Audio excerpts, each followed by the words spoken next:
En el mundo del arte y su difusión, los derechos de autor son puentes que unen al creador de su creación, no solo brindándole el control sobre su obra, sino velando por sus derechos para servirse de su trabajo.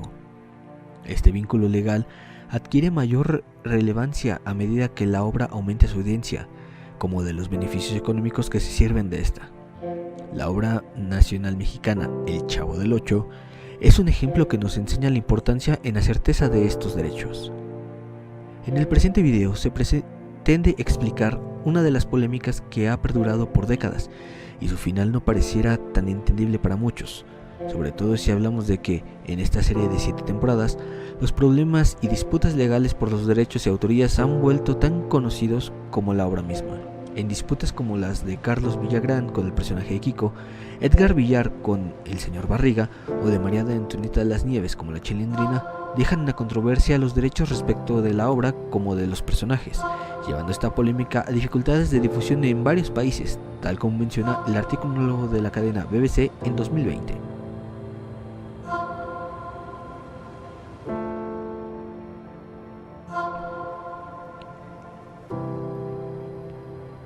Hablaremos sobre quién, de acuerdo a la ley,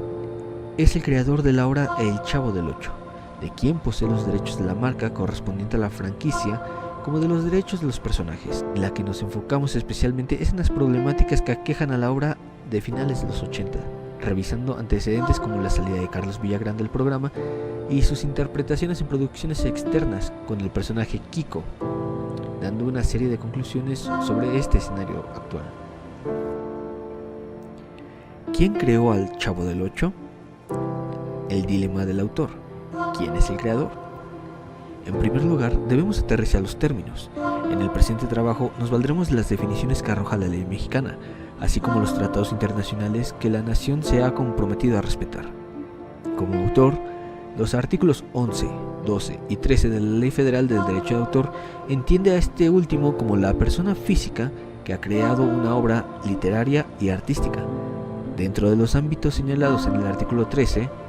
literatura, musical, con o sin letra, dramática, danza, pictórica o de dibujo, escultórica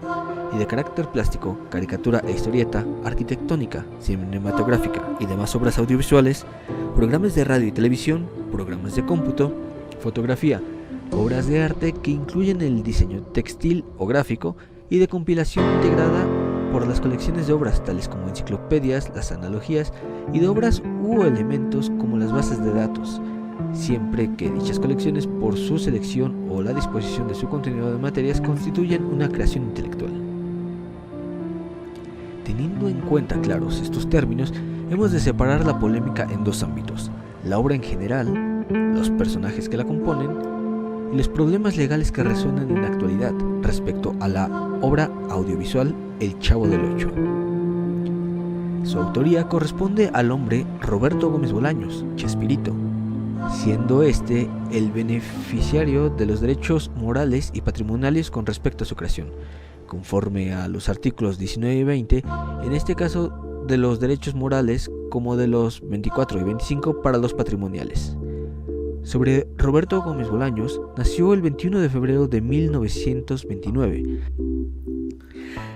Desde la década de 1950 hasta 1995 tuvo una constante actividad como escritor de programas de radio, televisión y cine, así como de revistas musicales, en las áreas que también incursionó como actor, director, productor y compositor.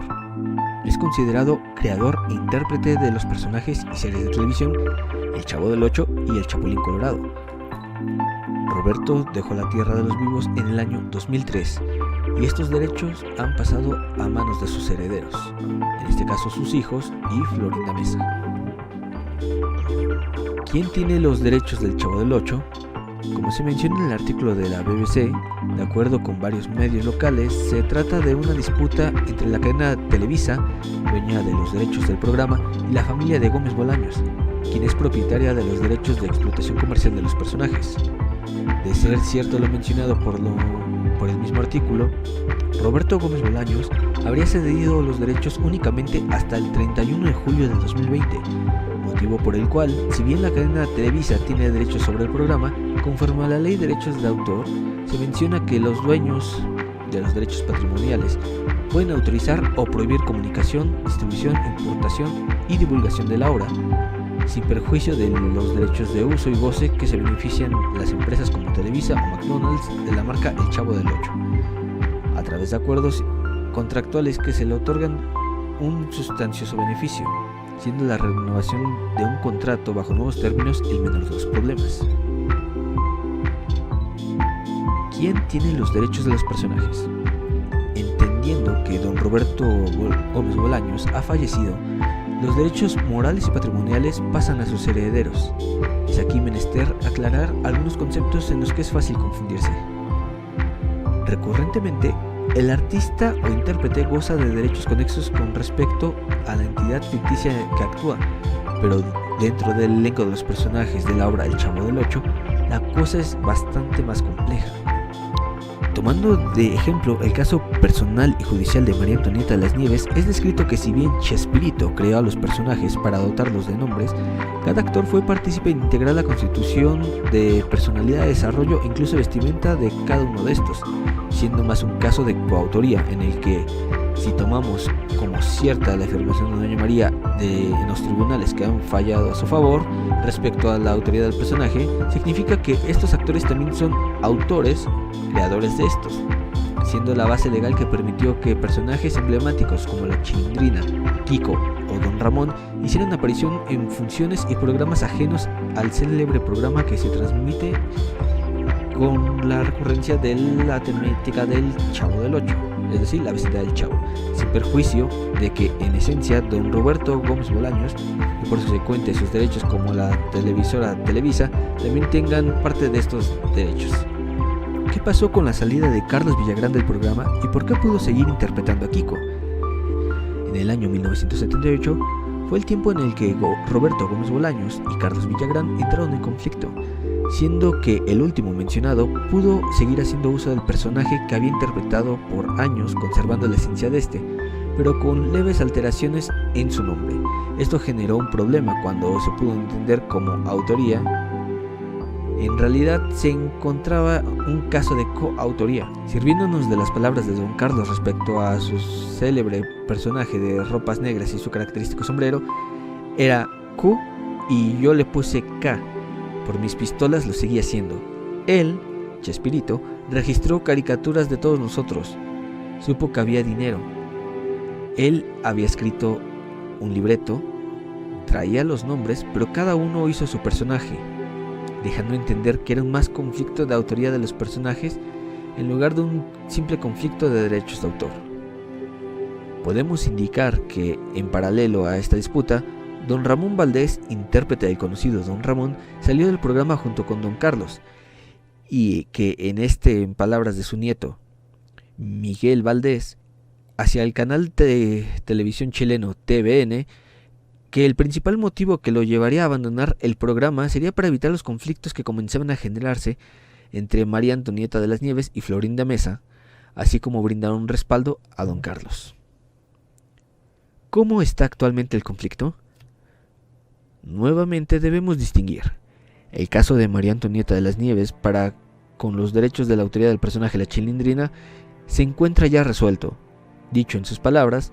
que los tribunales fallaron a su favor respecto a los derechos de autor en el año 2013, siendo entendido que tanto Roberto Gómez Bolaños y doña María Antonieta de las Nieves son coautores del personaje La Chilindrina, siendo que la actriz es libre de usar al personaje como de permitir la explotación de este a través de acuerdos contractuales. La falta de certeza en estos derechos tuvo varias repercusiones y dificultades en la obra, siendo el mejor ejemplo el de la obra animada del año 2006, en el que, estando en el ojo de la tormenta de la disputa legal, se prefirió por no usar al icónico personaje, mientras el martillo del juez no brindara las certezas a las partes. Una decisión que afectaría de manera significativamente a la obra, carente de uno de los personajes que brindó el alma e identidad a la serie, que atravesó fronteras y se incrustó en la cultura. Algo que, como era de esperarse, terminaría afectando también en el aspecto económico tanto a unos como para otros. ¿Cuántos años le quedan de derechos de autor a la obra? Los años de duración de los derechos de autor indicados por la ley explican que los derechos de autor corresponden a toda la vida del autor más 100 años tras su fallecimiento, Si en el caso de Roberto Gómez Bolaños, fallecido en 2013, estos derechos subsisten hasta el año 2103, aunque los derechos de explotación, como se ha indicado previamente, presuntamente por motivos estipulados en el contrato, han finalizado el 31 de julio de 2020, por lo que si bien Televisa, quien es la empresa más implicada en este asunto, aún tiene derechos sobre la serie, debe acordar una renovación para poder seguir explotando la marca ahora de mano de los herederos de Roberto Gómez Bolaños. Conclusión: a lo largo de los años, y en diversos medios, se ha hablado del elenco de actores que conformaron aquella bonita vecindad, como una familia unida, cercana, con lazos tan fuertes que resistirían el paso de los años. Pero los ires y venires del futuro, los conflictos de egos, como la falta de certeza en los derechos, llevaría a la partida de diversos actores y personajes que dieron vida a la gran obra de Roberto Gómez Bolaños. En El Chavo del Ocho se ofrecieron risas, momentos de emoción y reflexión, pero más allá